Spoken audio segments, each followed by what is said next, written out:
जय श्री कृष्ण। आप सभी दिव्य साधकों और ज्ञान धारा परिवार के प्यारे सदस्यों का इस पवित्र ज्ञान यात्रा में हृदय से स्वागत है। भगवान श्री कृष्ण की अनंत कृपा आप सभी पर बनी रहे।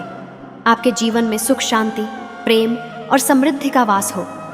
ईश्वर आपके हृदय को भक्ति, ज्ञान और विश्वास से भर दें और आपके जीवन में आने वाले हर संकट को हर लें। आज हम प्रवेश कर रहे हैं भगवद गीता के अध्याय 16 दैवासुर संपद विभाग योग में, जहां भगवान श्री कृष्ण हमें सिखाएंगे कि इस संसार में दो प्रकार की संपत्तियां हैं, दैवी संपत्ति और आसुरी संपत्ति। दैवी संपत्ति वह है जो हमें ईश्वर की ओर, मोक्ष की ओर, प्रेम और शांति की ओर ले जाती है। आसुरी संपत्ति वह है जो हमें मोह, अहंकार, क्रोध और अज्ञान की ओर खींचती है। क्या आपने कभी सोचा है कि हमारे भीतर जो अच्छाई और बुराई की लड़ाई चलती रहती है वह क्यों होती है? क्यों कभी हम करुणा और प्रेम से भर जाते हैं और कभी क्रोध और घमंड हमें घेर लेता है? क्यों हमारे भीतर ईश्वर को पाने की तीव्र इच्छा होती है और फिर भी हम अपने कर्मों में उलझ कर रह जाते हैं?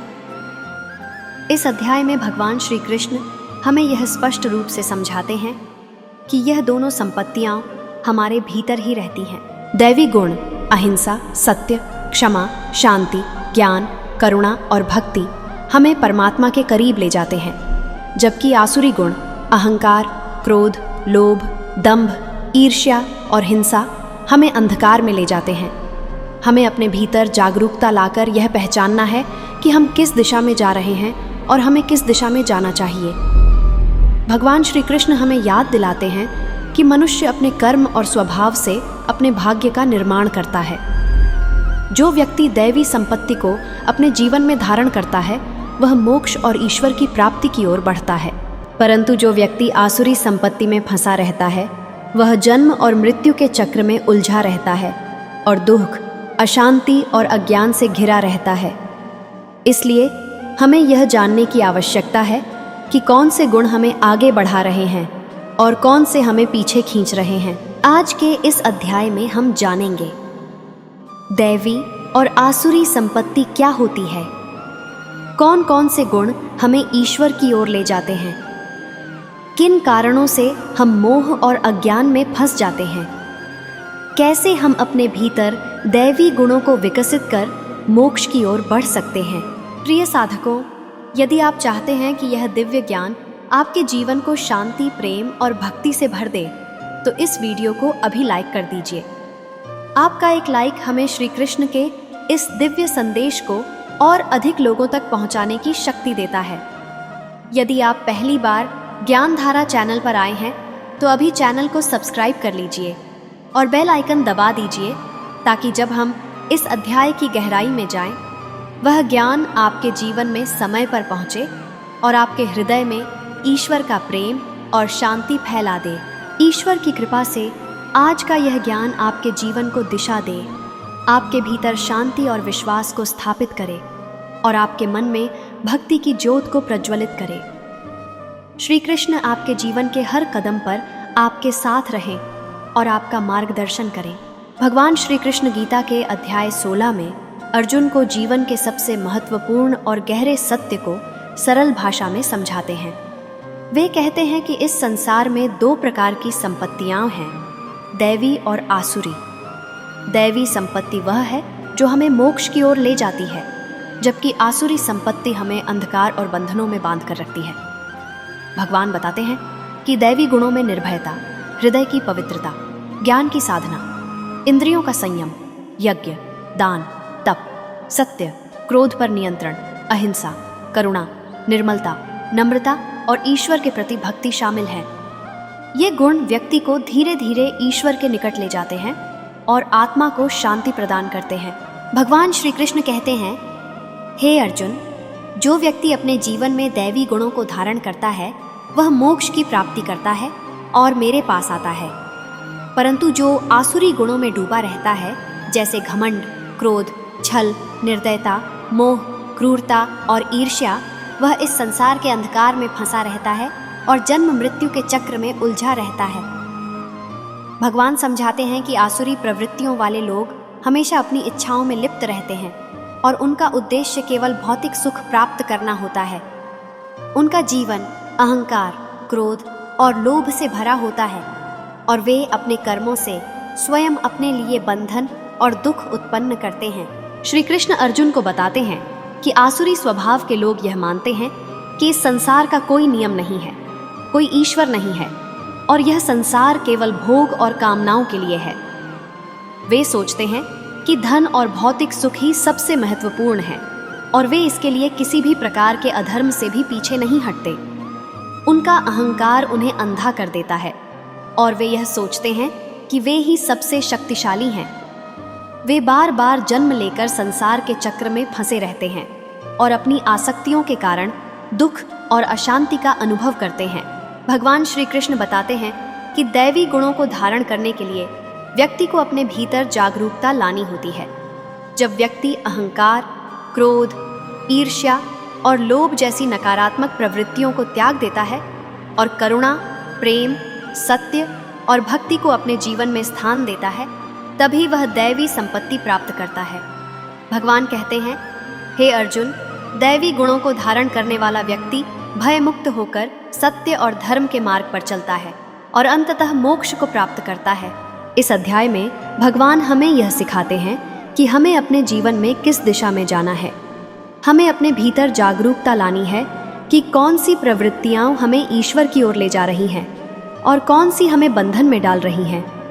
हमें अपने भीतर करुणा, दया, प्रेम, भक्ति और सत्य को स्थापित करना है ताकि हम अपने जीवन में शांति प्राप्त कर सकें और ईश्वर के सच्चे भक्त बन सकें। भगवान श्री कृष्ण हमें यह भी बताते हैं कि सच्चा भक्त वही है जो अपने मन को भगवान में स्थिर कर लेता है और अपने जीवन को भगवान की सेवा में समर्पित कर देता है। जब व्यक्ति अपने भीतर दैवी गुणों को जागृत करता है, तब उसका जीवन ईश्वर की भक्ति से भर जाता है और वह अपने कर्मों को भगवान को अर्पित कर अपने जीवन को धन्य बनाता है। यह अध्याय हमें यह याद दिलाता है कि हमारा वास्तविक लक्ष्य मोक्ष प्राप्त करना और भगवान श्री कृष्ण की शरण में जाना है। इसके लिए हमें अपने भीतर की आसुरी प्रवृत्तियों को त्याग कर दैवी गुणों को अपने जीवन में लाना होगा और भगवान की कृपा प्राप्त करनी होगी। प्रिय साधकों, आज हमने भगवत गीता के अध्याय 16 दैवासुर संपद विभाग योग में यह गहराई से समझा कि हमारे भीतर अच्छाई और बुराई, प्रकाश और अंधकार दोनों मौजूद रहते हैं। यह अध्याय हमें सचेत करता है कि हम अपने जीवन में किस दिशा में जा रहे हैं। क्या हम दैवी गुणों को अपने भीतर विकसित कर रहे हैं या आसुरी गुणों में फंसकर अपनी आत्मा को अंधकार में ले जा रहे हैं। भगवान श्री कृष्ण हमें यह याद दिलाते हैं कि हमारा जन्म केवल भौतिक सुखों की पूर्ति के लिए नहीं हुआ है। हमारा जीवन एक अवसर है आत्म साक्षात्कार का, ईश्वर की भक्ति में विलीन होने का और अपनी आत्मा को उसकी वास्तविक स्थिति में पहुंचाने का। जब हम अपने भीतर दैवी गुणों को विकसित करते हैं, अहिंसा, सत्य, करुणा, नम्रता, क्षमा, प्रेम और भक्ति, तब हम धीरे धीरे जन्म मृत्यु के बंधनों से मुक्त होते हैं और ईश्वर के सान्निध्य को अनुभव करने लगते हैं। प्रिय आत्मन, आज स्वयं से एक प्रश्न कीजिए, क्या मैं अपने भीतर उन दैवी गुणों को जागृत कर रहा हूँ जिनसे मेरा जीवन और आत्मा शुद्ध हो सके? क्या मैं अपने क्रोध, घमंड, ईर्ष्या और लोभ पर विजय पा रहा हूँ या मैं उन्हीं में फंसा हुआ हूँ? भगवान कहते हैं, हे अर्जुन, जो मनुष्य दैवी गुणों से युक्त होता है वह मोक्ष को प्राप्त करता है और जो आसुरी प्रवृत्तियों में डूबा रहता है वह दुख और जन्म मृत्यु के चक्र में फंसा रहता है। आपका यह आत्म जागरूकता का क्षण आपके जीवन की दिशा बदल सकता है। जब भी आप निराश या अकेले महसूस करें, याद रखें, भगवान श्री कृष्ण आपके साथ हैं। जब आप अपने भीतर की कमजोरियों पर विजय प्राप्त करने का प्रयास करते हैं, भगवान आपकी हर कोशिश में आपका हाथ थामे रहते हैं। उनके प्रति अपनी भक्ति और प्रेम बनाए रखिए। अपने हर कर्म को उनकी सेवा में अर्पित कीजिए और अपने जीवन को ईश्वर के आशीर्वाद और भक्ति की खुशबू से महका दीजिए। यदि आज का यह ज्ञान आपके मन को छू गया हो, आपके भीतर भक्ति की एक नई लौ जगा दी हो, तो इस वीडियो को अभी लाइक कर दीजिए। आपका एक लाइक हमारे लिए आशीर्वाद के समान है, जिससे हम गीता के इस दिव्य ज्ञान को अधिक से अधिक साधकों तक पहुंचा सकें। अगर आप पहली बार ज्ञान धारा चैनल पर आए हैं तो अभी सब्सक्राइब कर लीजिए और बेल आइकन दबा दीजिए, ताकि जैसे ही हम गीता के अध्याय 17 श्रद्धात्रय विभाग योग की यात्रा पर जाएं, वह ज्ञान आपके जीवन में समय पर पहुंचे और आपके हृदय में श्री कृष्ण की भक्ति और शांति का संचार करे। कमेंट में हमें बताइए कि आज की इस यात्रा ने आपके जीवन में क्या बदलने की प्रेरणा दी। हम हर कमेंट पढ़ते हैं और आपके लिए ईश्वर से प्रार्थना करते हैं कि आपके जीवन में सुख, शांति और भक्ति की गंगा सदा बहती रहे। याद रखिए, यह जीवन एक साधना है और आप इस साधना में अकेले नहीं हैं। श्री कृष्ण हर पल आपके साथ हैं, आपके कर्मों में, आपकी भक्ति में, आपके संघर्ष में। भक्ति, प्रेम, करुणा और समर्पण के साथ जीवन जीते रहिए। अपने भीतर दैवी गुणों को जागृत कीजिए और अपने जीवन को श्री कृष्ण के चरणों में समर्पित कर दीजिए। जय श्री कृष्ण।